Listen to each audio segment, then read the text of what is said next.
Good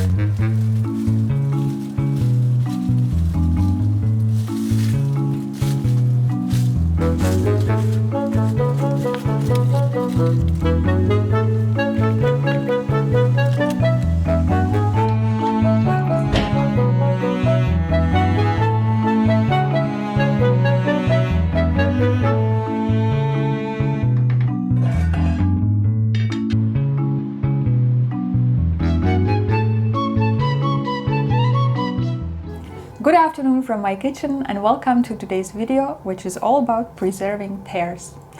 In my previous video about harvesting from our plot in October, I talked about the abundance of pear we're currently harvesting from our conference pear tree.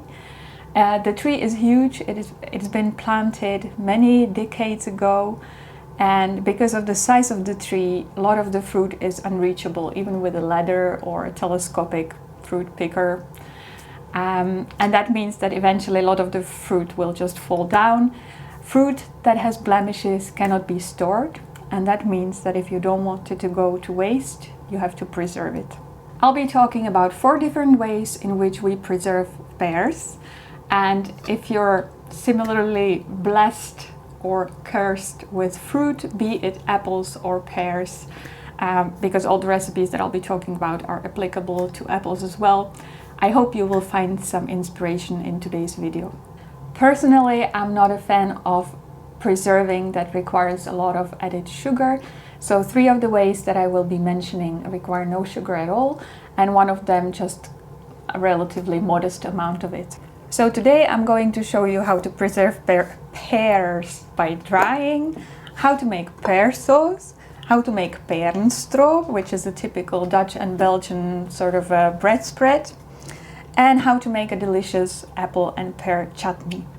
So let's start with perenstroop. What it is basically significantly cooked down, boiled down pear juice or apple juice. It works equally well for apples or a mix of the two. And juice is of course also a good way of preserving fruit, but it will spoil if you do not pasteurize it. And the good thing about perenstroop is that it is so concentrated that it will not spoil without any, you don't have to pasteurize it afterwards or anything like that. Basically the only thing difficult about the process is knowing when to stop. And I think this year I stopped a little too early because it's supposed to be even thicker than this and slightly darker because it's more caramelized. I have a batch that I made in 2016, which you can see is still in perfect condition. But back then I stopped too late and it got too thick, so which is why I erred on the side of undercooking this time, but no matter, it will be delicious anyway. And here's how to make it.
second way to preserve fruit that I want to talk about, and definitely one of my favorites, is drying it, dehydrating it.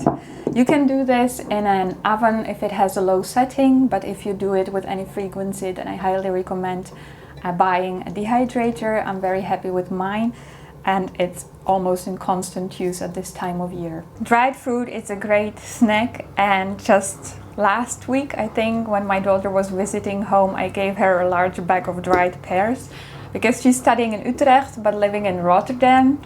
And often when after a long day of classes, when she has to take the train home, she finds herself hungry and in need of an emergency snack. So I think that dried pears might be perfect for this. The process of dehydrating is very simple, but here's how I do it.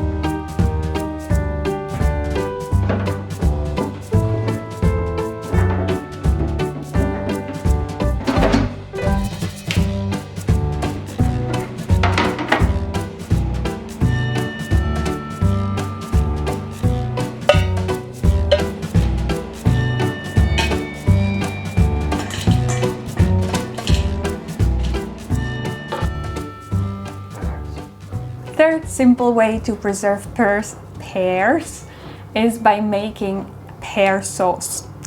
It's pretty much the same process as with apples, but I find that apples are a little easier because pears have a larger water content, and you have to boil them a bit longer to get into a good consistency. And also apples have more pectin, which binds the sauce.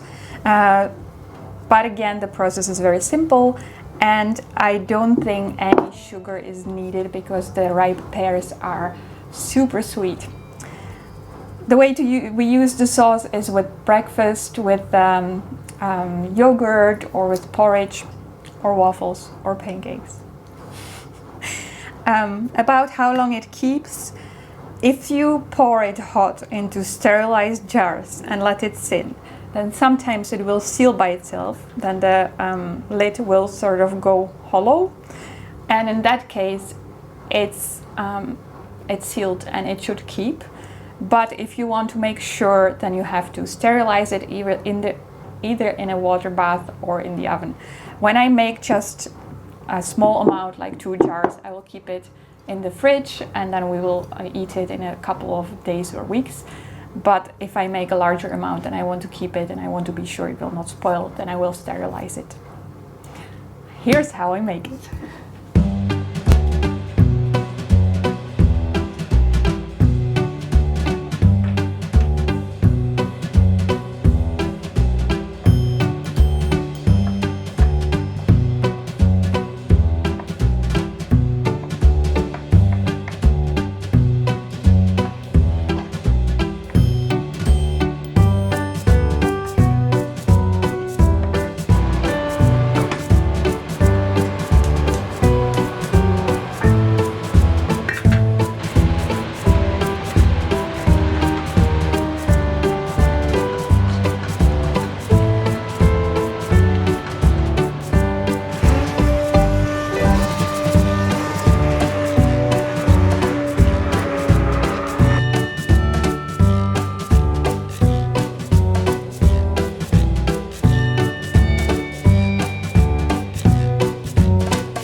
And lastly, I want to talk about chutney. I make chutneys with different fruits and veggies, but this one is probably the favorite in our family, and it's made with a combination of apples and pears. I first started eating chutney after a visit to England, where I stayed with my friend Bea, and she put chutney on the table pretty much for every meal to eat with cheese on bread. But we also use it, it's great for cheese board, by the way, but we also use it to go with curries, which we eat during the whole winter. We make curry squash curry, winter squash curry on almost weekly basis, and then having a jar of chutney to go with it is really nice. The process of making it is very simple, and the great thing about chutney is that because of the amount of vinegar and sugar in it, it will not spoil even if it does not seal perfectly or anything, so you don't have to sterilize it afterwards. We still have chutney from last year and it's in perfect condition. And here's how I make it.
So here are the 4 ways in which we currently preserve our pear harvest. I hope that you found some inspiration in today's video for maybe dealing with the abundance from your own backyard. If you did, please give the video a thumbs up. And if there are other ways in which you preserve fruit, please let me know in the comments so that we can learn from each other. Happy gardening!